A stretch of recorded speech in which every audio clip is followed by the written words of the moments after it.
السلام علیکم ناظرین، پرانے پاکستان سے خوش آمدید، جہاں پر پیٹرول تقریباً 84 روپے، ڈیزل تقریباً 119 روپے اور ڈالر 22 روپے مہنگا ہو چکا۔ ایسا پرانا پاکستان جس کو خادم پاکستان شہباز شریف چلا رہے ہیں۔ میں نے سوچا آج آپ سے گفتگو کی جائے پرانے پاکستان کے حوالے سے۔ وہ ناقدین جو نئے پاکستان پر تنقید کر رہے تھے، تھوڑی سی اشیاء خورد و نوش یا پیٹرولیم کی مصنوعات کی قیمتیں بڑھتی تھیں تو واویلا ہوتا تھا، لیکن پرانے پاکستان میں کوئی بھی بات کرنے کو تیار نہیں، چونکہ جو بات کرتے تھے شاید ان کو مہنگائی ڈسٹرب نہیں کر رہی۔ ہم بات اس لیے کر رہے ہیں کہ ہم عوام کی بات کر رہے ہیں۔ ناظرین، آپ کو یاد ہوگا کہ یہ تجربہ کار حکومت، یہ تجربہ کار لوگ، جس میں شہباز شریف، نواز شریف، آصف زرداری صاحب، مولانا فضل الرحمان صاحب اور دیگر سیاسی جماعتوں کے اکابرین، یہ تمام کے تمام شامل ہیں اور اتحادی ہیں، جبکہ اپوزیشن میں ایک ہی سیاسی جماعت ہے جو تحریک انصاف ہے۔ ان سب کا یہ کہنا تھا کہ معیشت دیوالیے کے قریب ہو گئی اور اشیاء خورد و نوش مہنگی ہو گئی۔ انہوں نے مہنگائی مارچ بھی کیے، انہوں نے احتجاج بھی کیے، لیکن عوام تو یہ سوچ رہی تھی کہ نئے پاکستان میں اتنی مہنگائی ہے تو ہمیں نیا پاکستان نہیں چاہیے، ہمیں برائے مہربانی پرانے پاکستان میں واپس لے جائیے، جہاں پہ مہنگائی کم ہو، کوکنگ آئل کا ریٹ کم ہو، آٹا سستا ملے، اشیاء خورد و نوش سستی ملے، پیٹرول ڈیزل کی قیمت نیچے آئے۔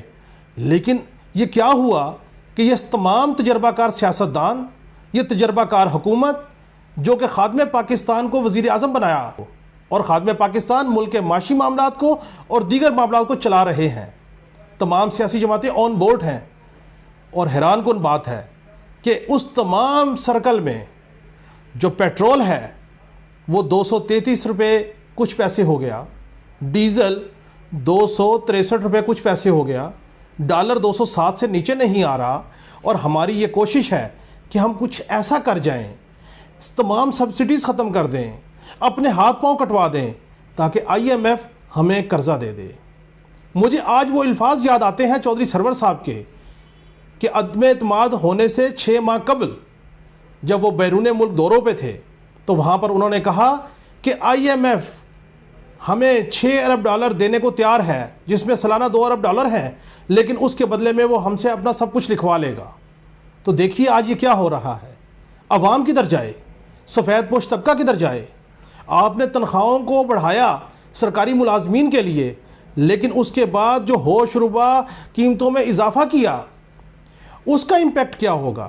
آج انڈسٹری بیٹھ گئی، کنسٹرکشن بیٹھ گئی، کنسٹرکشن کے مٹیریل کے کاروبار کرنے والے لوگ بیٹھ گئے، یہاں پہ پراپرٹیز کا لین دین بند ہو گیا، معیشت وینٹیلیٹر پہ ہے، اور آپ لوگوں کو یہ مشورہ دے رہے ہیں کہ چائے کم کر دیجئے، نقل و حمل کم کر دیجئے، اپنے زندگی میں سادگی لے آئیے۔ تو میں آپ سے پوچھتا ہوں کہ آپ نے ایسا کیا کیا؟ آپ نے جتنے بیرونی دورے کیے تمام لوگوں کو ساتھ لے کے گئے، ان کے اخراجات کس نے اٹھائے؟ عوام نے، ٹیکس پیئر نے، لیکن آپ کو خیال نہیں آیا۔ تو میں نے آپ کو اس لیے پرانے پاکستان میں خوش آمدید کہا کہ جو لوگ نئے پاکستان سے نالاں تھے، ناراض تھے، ان کو یاد کرواؤں کہ ہم پرانے پاکستان میں موجود ہیں، پرانے پاکستان میں موجود ہیں، اور پرانے پاکستان میں رہنے کے لیے ضروری ہے کہ آپ اپنی گاڑیوں کی سیٹ بیلٹ ڈبل کر لیں، کیونکہ مہنگائی کے جھٹکے آپ کو تواتر سے لگیں گے، اور یہ جو تجربہ کار حکومت ہے یہ کام نہیں کرے گی، ایک ہی واویلا کرے گی کہ جانے والی حکومت یہ کر گئی، فلاں نے یہ کر دیا، IMF کے ساتھ یہ کانٹریکٹ سائن ہو گیا۔ بھائی جس وقت عمران خان صاحب آئے تو انہوں نے کہا کہ نون لیگ معیشت کا دیوالیہ نکال کے چلی گئی، آپ آئے تو آپ نے کہا عمران خان دیوالیہ نکال کے چلے گئے، زرداری صاحب کی حکومت گئی تو نون لیگ نے کہا دیوالیہ نکل گیا۔ آپ یہ تو بتائیے کہ اس ملک کی معیشت مضبوط کب تھی؟ اور اگر آپ کو پتا تھا کہ ملک کی معیشت اتنی خراب ہے تو آپ کو کس نے کہا تھا کہ آپ آئے اور حکومت سنبھالیں؟ آپ کو کس نے کہا تھا کہ آپ لوگوں کو سہانے خواب دکھائیں؟ کس نے کہا تھا کہ آپ یہ بیان دے کہ میں کپڑے بیچوں گا لیکن آٹا سستا کروں گا؟ آپ کو کس نے کہا تھا کہ آپ لوگوں کو یہ بتائیں کہ ہم ملک کی معیشت کو صحیح ڈگر پر لے کے جائیں گے؟ آج آپ کہتے ہیں کہ ہمارے پاس کوئی دوسرا حل نہیں۔ اگر ہم پیٹرولیم مصنوعات کو نہیں بڑھاتے تو یاد رکھیے ملک دیوالیہ ہو جاتا۔ ناظرین، مجھے یہ لگتا ہے کہ ہمارے ملک کی معیشت وینٹیلیٹر سے نیئر ٹو ڈیتھ ہے، ہمیں بتا نہیں رہے۔ آپ بتائیں، غریب آدمی تو مر گیا ویسے ہی جب آپ نے پیٹرول کی قیمت اتنی بڑھا دی، ڈیزل کی قیمت اتنی بڑھا دی۔ اور بھائی اگر آپ نے سبسڈیز ہی ختم کرنی تھیں تو آپ بتائیں پھر ریاست جو ماں کے جیسی ہوتی ہے اس سے عوام کو ریلیف کیا ملا؟ آپ کے پچھلے 20 سالوں میں احساسے اربوں خربوں میں ہو گئے اور غریب آدمی سفید پوش جو ہے وہ نیچے سے نیچے گر گیا۔ آپ یاد رکھیے کہ آپ پرانے پاکستان میں ہیں، اور میں نئے اور پرانے پاکستان کا ایک اوور ویو آپ کو دیتا چلوں، زیادہ نہیں، صرف چھوٹا سا، کہ نئے پاکستان میں پیٹرول 149 روپے کچھ پیسے تھا، پرانے پاکستان میں 233 روپے کچھ پیسے ہو گیا، آپ کو مبارک ہو۔ ڈیزل نئے پاکستان میں 164 روپے کچھ پیسے تھا، پرانے پاکستان میں 264 روپے ہو گیا۔ نئے پاکستان میں ڈالر 185 روپے تھا اور پرانے پاکستان میں 207 روپے ہو گیا۔ ان وجوہات کی بنیاد پہ میں نے آپ کو کہا کہ پرانے پاکستان میں خوش آمدید، اور میں آپ کو یہ مشورہ دیتا ہوں کہ اپنی اپنی سیٹ بیلٹس ڈبل کر لیں۔ کیوں؟ کیونکہ مہنگائی کے جھٹکے تواتر سے لگیں گے، اور یہ جو تجربہ کار حکمران ہے، تجربہ کار حکومت ہے، یہ کسی صورت بھی گریز نہیں کرے گی، اور اس مہنگائی کا جو امپیکٹ آئے گا، اس سے جو بے روزگاری آئے گی، انڈسٹری بند ہوگی، اس کا جواب دہ کون ہوگا؟